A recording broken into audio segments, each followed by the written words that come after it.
Thomas, est-ce que tu peux nous parler du fameux triptyque Ouais.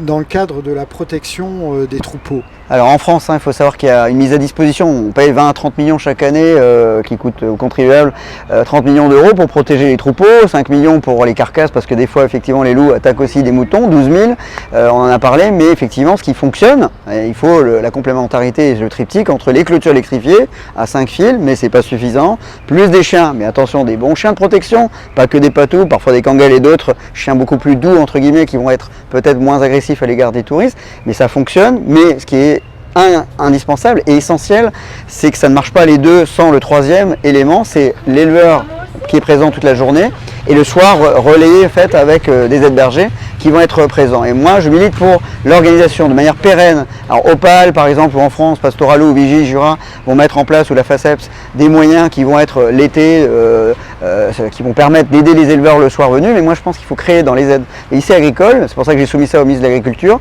une formation pérenne, labellisée, d'aides-bergers professionnalisés. On remet des jeunes dans la montagne, donc il y a un côté social aussi.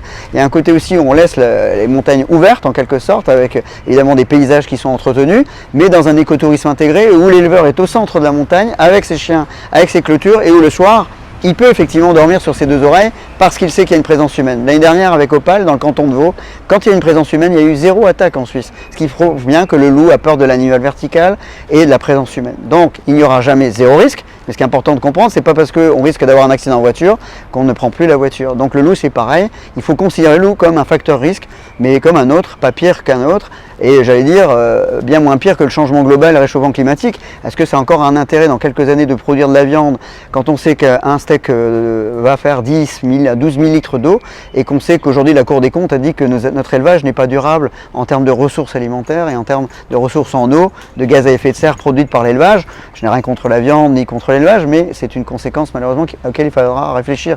Le loup c'est la biodiversité, c'est un milieu, c'est un animal naturel. C'est-à-dire qu'en fait, comme d'habitude, en France, malheureusement, on a perdu la culture du loup. C'est ça, et, on a perdu cette culture. De retrouver cette culture, alors, ça prend du temps. C'est intéressant parce que c'est justement, je pense qu'il y a un temps culturel qu'on oublie souvent sur le loup. On dit il n'y a pas la volonté politique, il n'y a pas la volonté financière, il y a l'argent, il n'y a pas la volonté politique, oui, mais il y a ce temps culturel de réadaptation.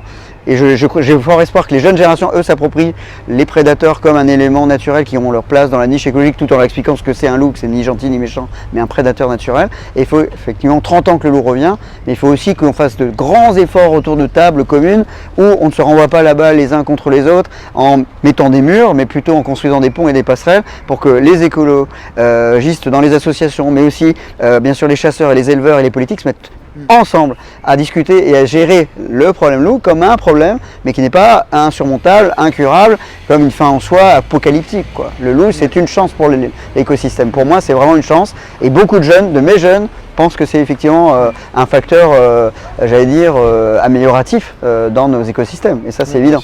Ouais.